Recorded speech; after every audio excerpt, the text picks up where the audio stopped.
Hi friends, ఈరోజు special pesarattu upma ఎలా చేయాలో చూద్దాం. ముందుగా పెసలు 3 గ్లాసులు, బియ్యం 1 గ్లాస్ తీసుకుని రాత్రంతా నానబెట్టాలి. మా ఇంట్లో నలుగురు ఉన్నాం కాబట్టి అలా వేసి నానబెట్టిన, మీకు నచ్చినట్టు మీరు కొలతలతో నానబెట్టండి. ఓకేనా? రాత్రి నానబెట్టిన పెసలు ఇలా అవుతుంది. పెసలు బియ్యం మిక్సీ పడదాం. అందులోనే పచ్చిమిర్చి అల్లం వేసి మెత్తగా నలిగే వరకు పట్టాలి.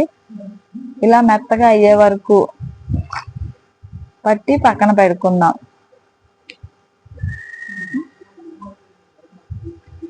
నెక్స్ట్ మాకు కూడా చెప్పాలనుకుంటారేమో, మనం చేసే పని మీద క్లారిటీ ఉండాలి కదా. తాలింపు గింజలు ఉల్లిపాయలు వేగినాక నీళ్లు వేసుకుందాం.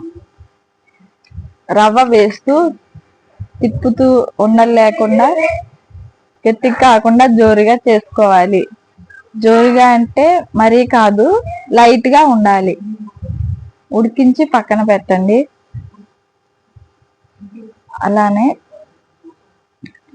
ఇప్పుడు పట్టుకున్న పెసరపిండిలో తగినంత ఉప్పు వేసుకుని పక్కన పెడదాం. నాన్ స్టిక్ పెనం ఉంటే చాలా బాగా వస్తాయి. ప్రస్తుతం ఉన్న దానితో సరిపెట్టుకుందాం. అట్టు అనేది చాలా పలచగా రావాలి, మందంగా వేయకూడదు. రెడీ చేసుకున్న ఉప్మాని పెసరట్టు మీద ఒక గరిటె వేసుకుని పలచగా దోశ మీద అద్దాలి. అంతే, వేడి వేడి pesarattu upma ready. Please subscribe to my channel.